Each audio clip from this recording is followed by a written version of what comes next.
साथियों, देखो नॉर्मलाइजेशन जो है ना, ये एक ऐसी प्रक्रिया है जिसकी वजह से कई विद्यार्थियों को नुकसान उठाना पड़ जाता है और कई विद्यार्थी ऐसे होते हैं जिनकी लाइफ भी चेंज हो जाती है, अच्छा भी उनको फ़ायदा मिल जाता है। तो आज के इस वीडियो में हम नॉर्मलाइजेशन के बारे में बात करेंगे और रीट एग्ज़ाम के अंदर नॉर्मलाइजेशन होगा कि नहीं होगा, या फिर इसके अलावा कुछ और हैं क्या कोई तरीके कि सब लोग बराबर में आ जाएं। जिस पारी का लेवल कठिन था और जिस पारी का लेवल कठिन के कंपेयर में थोड़ा आसान था, तो उन लोगों को बराबर संतुलन में लाना, उनके नंबर का जो एवरेज है वो निकाल करके उन सबको बराबर करना, ये पॉसिबल हो पाएगा कि नहीं हो पाएगा इस एग्ज़ाम के अंदर। देखो, ये आपके सामने रीट एग्ज़ाम जो हुआ था उससे पहले आपकी डिटेल्ड एक विज्ञप्ति आई थी, है ना। उसके अंदर एक पॉइंट है, यहाँ पे मैं दिखाऊँ आपको 10 नंबर का पॉइंट, ज़रा देखिए आप लोग। इसमें देखिए क्लियरली मेंशन किया हुआ है, परीक्षा विभिन्न दिनांकों तथा विभिन्न पारियों में होने के कारण प्रत्येक पारी में अलग अलग प्रश्न पत्र सेट द्वारा आयोजित की जाएगी। मतलब अलग अलग प्रश्न पत्र आपके आए, 4 पारियों में एग्जाम हुआ। हालांकि लेवल 1 जो था ना, उसमें कोई नॉर्मलाइजेशन की बात नहीं है, क्योंकि वो तो एक ही पारी में हुआ था, तो वहाँ पे तो बात ही नहीं उठती नॉर्मलाइजेशन की। अब आगे बढ़ो, परीक्षा परिणाम तैयार करने में यथा आवश्यक रीट कार्यालय नॉर्मलाइजेशन और या फिर स्केलिंग की जो प्रक्रिया है ना, इसको अपना सकता है। तो जो लोग ये बोल रहे हैं ना कि नहीं अपना सकता, वैसे तो दोस्तों ये जो टेट एग्ज़ाम्स होते हैं ना, इनमें यही होता है कि नहीं कर सकते आप, ऑफिशियली ये है वैसे तो। लेकिन अब इन्होंने क्लियरली ऑलरेडी मेंशन किया हुआ था, तो अब इसके ऊपर कोई सवाल नहीं उठा सकता कि ना हो सकता है, नहीं हो सकता। अब देखो, यहाँ पर बोर्ड अगर चाहे ना कि नहीं करेंगे नॉर्मलाइजेशन, या फिर सरकार चाहे कि नहीं करेंगे नॉर्मलाइजेशन, तो इसके ऊपर सरकार के ऊपर दबाव बनाया जाएगा अगर सरकार नहीं भी करती है तो। लेकिन देखो, एक और तरीका है इसका, और वो तरीका क्या है, एक बार आप यहाँ पर सुनो। तरीका बताता हूँ आपको, दूसरा क्या तरीका है इस एग्ज़ाम के अंदर अपनाया जा सकता है ताकि सब लोग बराबर में आ जाएं। देखो, यहाँ पर आपको सामान्य जो जनरल कैटेगरी है, अनारक्षित, उनको 60% अंक लाने जरूरी है, मतलब 90 नंबर। टीएसपी हो चाहे नॉन टीएसपी हो, दोनों को ही, ठीक। इसके अलावा अनुसूचित जाति एसटी जो है ना, इनको 55 नंबर लाने जरूरी हैं, ठीक है। और नॉन टीएसपी वालों को 36% लाने जरूरी हैं। 55% में है, ये परसेंट है, लगभग ये होता है आपका 83। इसके अलावा एससी, अन्य पिछड़ा वर्ग और एमबीसी और ईडब्ल्यूएस, इन सब को भी 55% ही लाना जरूरी है, लगभग 83 नंबर आपके आ जाने चाहिए, है ना। इसके अलावा समस्त श्रेणी की विधवा और परित्यक्ता महिलाएं और भूतपूर्व सैनिक, इनको 50% लाने जरूरी है। दिव्यांग जो निःशक्त जन है, इस श्रेणी के अनुसार आने वाले समस्त व्यक्ति 40%, और शहरी जनजाति के जो व्यक्ति हैं उनको 36%।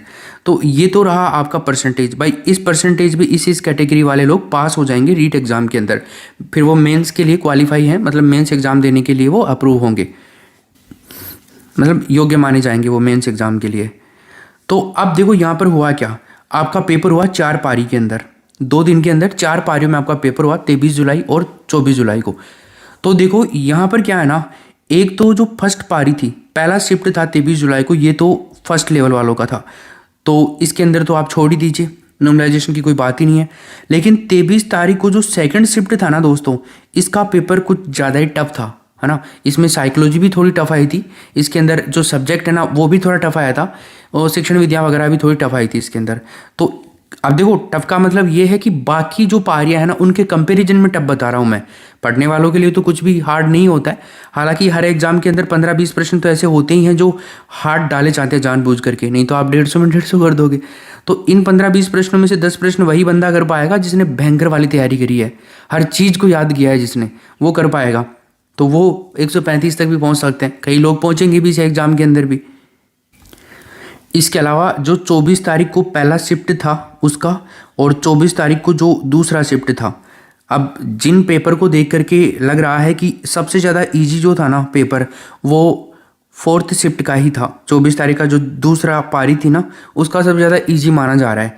तो अब देखो, 2 तरीके हो सकते हैं, या तो आपका नॉर्मलाइजेशन किया जाए। अब नॉर्मलाइजेशन कैसे होता है ये समझो आप, और होगा कि नहीं होगा मैं आपको ये भी बता देता हूँ अभी। तो पहले हम एक बार नॉर्मलाइजेशन की जो प्रक्रिया है ना उसको समझ लेते हैं। देखो, एक प्रक्रिया तो नॉर्मलाइजेशन की ये होती है, एक विद्यार्थी ये है और एक विद्यार्थी ये है, ठीक है, ये 2 विद्यार्थी हैं। अब देखो सरकार क्या करती है ना, बोर्ड है या फिर सरकार है, जो भी होता है मिलजुल करके ही होता है। पूरे आपके 150 प्रश्न आए, ठीक है, एग्जाम के अंदर। अब इन 150 प्रश्नों में से बोर्ड ने लगभग ऐसे मान लीजिए 30 प्रश्न हार्ड मान लिए, ठीक है ना भाई। ये क्वेश्चन हार्ड थे कंपेयर टू पूरे लोगों का एवरेज निकाला गया ना, तो सबसे ज़्यादा गलत होने वाले 30 प्रश्न यही थे। मतलब सब लोगों ने गलत किए हैं लगभग ये वाले 30 प्रश्न, ऐसे 30 प्रश्नों को अलग कर लिया इन्होंने, ठीक है। अब हुआ क्या है, ये जो दो बंदे हैं ना, इनमें से एक बंदे ने इन 30 प्रश्नों में से ज़्यादातर क्वेश्चन सही कर दिए इस बंदे ने, और इस बंदे ने इन 30 प्रश्नों को गलत कर दिया, बाकी प्रश्नों को सही कर दिया। और इन दोनों के 100 प्रश्न ही सही हो रहे हैं। कितने? 100 ही सही हो रहे हैं, एवरेज सही हो रहे हैं 100। दोनों के समानता है नंबरों के अंदर, जो सही क्वेश्चन का जो सही होने का तरीका है ना, वो दोनों का समान है, दोनों के 100 नंबर आ रहे हैं। फिर भी ये जो बंदा है ना, ये आगे जाएगा, इसके नंबर घट भी सकते हैं, ये बंदा आगे जाएगा फिर भी। क्यों? क्योंकि इसने उन प्रश्नों को सही किया है जो किसी की बस की बात नहीं थी। एक तो तरीका ये होता है कि इसको यहाँ पर फ़ायदा मिल जाता है, जो हार्ड क्वेश्चन जो माना जाता है ना बोर्ड के द्वारा, उसको सही कर देते हैं। एक नॉर्मलाइजेशन तो ये होता है। इसके अलावा दूसरा जो तरीका है ना नॉर्मलाइजेशन का, वो आपके ये वाला लागू होगा। देखो एक बार मैं बताता हूँ आपको। सपोज करो आप 23 तारीख वाली जो सेकंड शिफ्ट थी ना, दूसरी पारी, उसके अंदर थे और आपका पेपर हार्ड मान लिया गया है सरकार के द्वारा, ठीक है। हार्ड मान लिया गया आपकी दूसरी पारी का पेपर, और जो चौथी पारी थी उसका पेपर सरल मान लिया गया। दूसरी पारी में बैठने वालों का एवरेज, सभी स्टूडेंट जितने भी, ऐसे मान लो दूसरी पारी के अंदर 4 लाख स्टूडेंट बैठे थे, ठीक है। तो 4 लाख स्टूडेंटों का एवरेज निकाला जाता है, कॉपी जांच की जाती है और फिर उनका एवरेज निकाला जाता है कि इनका एवरेज कितना आ रहा है, औसत उनका निकाला जाता है। तो ऐसे समझ लीजिए इनका औसत आ रहा है कितना, 90 आ रहा है। ये लोग पास ही हो रहे हैं अभी 90 वालों के अंदर।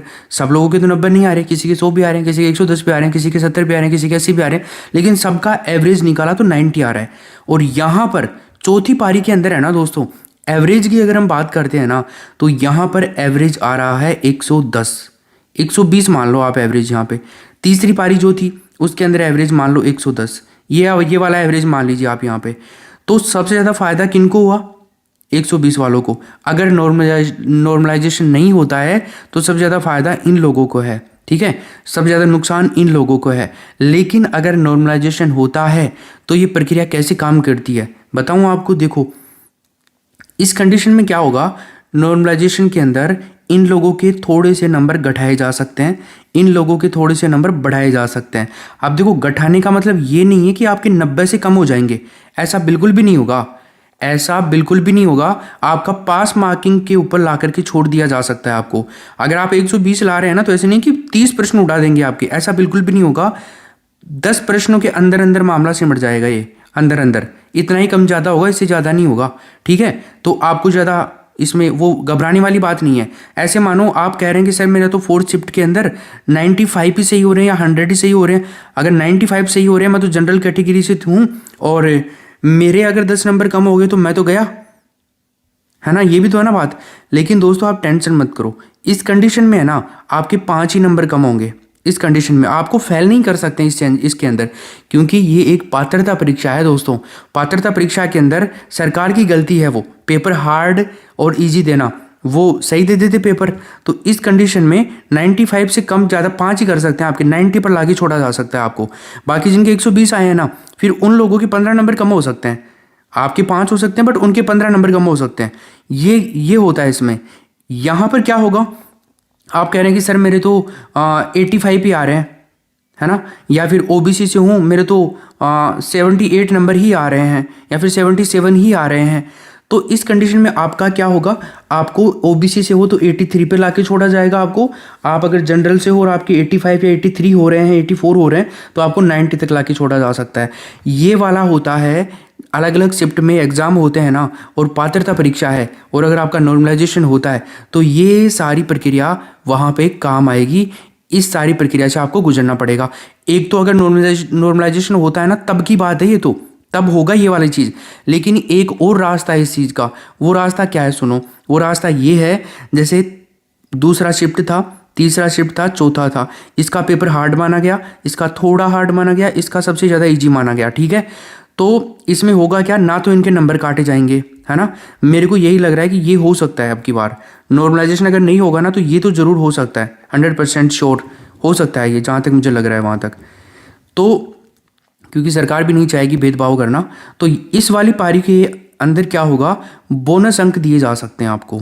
बोनस अंक कितने दिए जा सकते हैं, वो एवरेज लाया जाएगा। मतलब इस पारी में जितने लोग पास हो रहे हैं ना, और अगर इस पारी में भी उतने ही लोग बैठे थे, तो इस पारी में जितने पास हो रहे हैं ना, इस पारी में भी उनको इतने ही पास करने हैं ना, तो अब उनको कितने भी नंबर और बोनस देने पड़े भले आपको। ठीक है, जैसे आपके 80 नंबर ही आ रहे हैं, सॉरी 70 नंबर ही आ रहे हैं, और इस पारी के अंदर पास हो रहे हैं, ऐसे मान लीजिए 5 लाख लोग बैठे थे चौथी पारी में, और इसमें भी 5 लाख लोग बैठे थे, तो इस पारी के अंदर 3 लाख लोग पास हो रहे हैं, ऐसे समझ लो आप बात को, है ना। तो अब यहाँ पर भी 3 लाख लोगों को पास किया जाएगा। फिर वहाँ पे चाहे आपका कितना भी नंबर बढ़ाया जा सकता है। अब आपके 70 आ रहे हैं ना, तो आपके 13 नंबर बढ़ाए जा सकते हैं। अगर आप जनरल कैटेगरी से हो तो आपके और भी ज़्यादा नंबर बढ़ाए जा सकते हैं। ठीक है, जनरल कैटेगरी से मतलब नहीं है, मतलब सॉरी, ये बराबर ही नंबर तो बराबर ही बढ़ेंगे। अब वहाँ पे आप अगर जनरल से हो तो आपके अगर 80 आ रहे हैं तो 10 नंबर बढ़े हैं ना टोटल सबके, तो आपके 90 हो जाएंगे। ये वाला काम किया जाएगा। तो इसमें बोनस भी दिया जा सकता है। और कोई पारी हार्ड अगर सरकार मानती है तो उसके अंदर फिर कम थोड़े दिए जा सकते हैं, 2-4 नंबर बोनस दिए जा सकते हैं। तो एक कंडीशन ये है कि आपके नंबर भी नहीं कटेंगे, इन लोगों को फ़ायदा हो जाएगा। ये तरीका सबसे बढ़िया है। ये तरीका अप्लाई करती है ना सरकार, तो इसमें सरकार का बढ़िया डिसीजन होगा मेरे ख्याल से। नॉर्मलाइजेशन अगर ना हो ना तो ये बढ़िया बात है। ये मैं तो सही मानता हूँ कि इसके अंदर नॉर्मलाइजेशन नहीं होना चाहिए, इसमें बोनस अंक मिलने चाहिए, ताकि जिन लोगों के जितने नंबर आए हैं उनका भी रहे सब का सब। बाद में कोई और भी कई क्वेश्चन होंगे, फिर बाद में कई लफड़े होंगे, एग्जाम को बाद में बड़ा खींचने की ज़रूरत ही नहीं है, अब तो पूरी करवाना ही है, कितने साल हो गए। तो अगर भाई लोगों आपको मांग करनी है तो बोनस अंकों की मांग करो आप, है ना, वो सबसे बढ़िया रहेगा आपके लिए। पात्रता परीक्षाओं के अंदर ऐसा देखा नहीं गया है नॉर्मलाइजेशन की प्रक्रिया, क्योंकि एक पात्रता परीक्षा है, तो मुझे जहाँ तक लगता है वो बोनस अंक ही दिए जाएंगे। तो ये था आपका सारा सीन, मैंने आपको समझा दिया है, सारा कुछ आपके क्लियर हो गया होगा नॉर्मलाइजेशन को लेकर के, कौन से चीज़ें इसमें हो सकती हैं। अब देखो, इसमें नॉर्मलाइजेशन हो भी सकता है, नहीं भी हो सकता है, वो सरकार के ऊपर डिपेंड करता है। लेकिन बोनस जो अंक है ना, उसके ऊपर मुझे ज़्यादा लग रहा है कि बोनस अंक आपको मिल सकते हैं इसके अंदर। और हाँ, 5 अगस्त से अपने नए कोर्सेज शुरू हो रहे हैं मान एजुकेशन ऐप पे। आप डिस्क्रिप्शन पे जाके मान एजुकेशन ऐप डाउनलोड कर लीजिए। आपको बेहतरीन तैयारी करवाएंगे, test series, model paper practice test series, previous year paper, video classes, 1 number की तैयारी करवाएंगे, लाजवाब सिलेक्शन तक पहुंचाएंगे। अभी डाउनलोड करो मान एजुकेशन ऐप, मान एजुकेशन लिखो, और टेलीग्राम जरूर डाउनलोड कर लेना। तो वहाँ पर आपको क्या है ना, मान एजुकेशन ऐप के अंदर पूरा कोर्स मिल जाएगा। 5 अगस्त से शुरू हो रहे हैं, रीट मेंस का, सेकंड ग्रेड का और फर्स्ट ग्रेड का, जो भी आपको ज्वाइन करना आप कर लीजिए। ठीक है, थैंक यू सो मच, मिलते हैं। अब क्लासेज भी शुरू करेंगे आपकी 1 तारीख से, तैयार रहिएगा आप लोग, और अपना ख्याल रखना सबसे ज़्यादा इंपॉर्टेंट है। Okay, bye.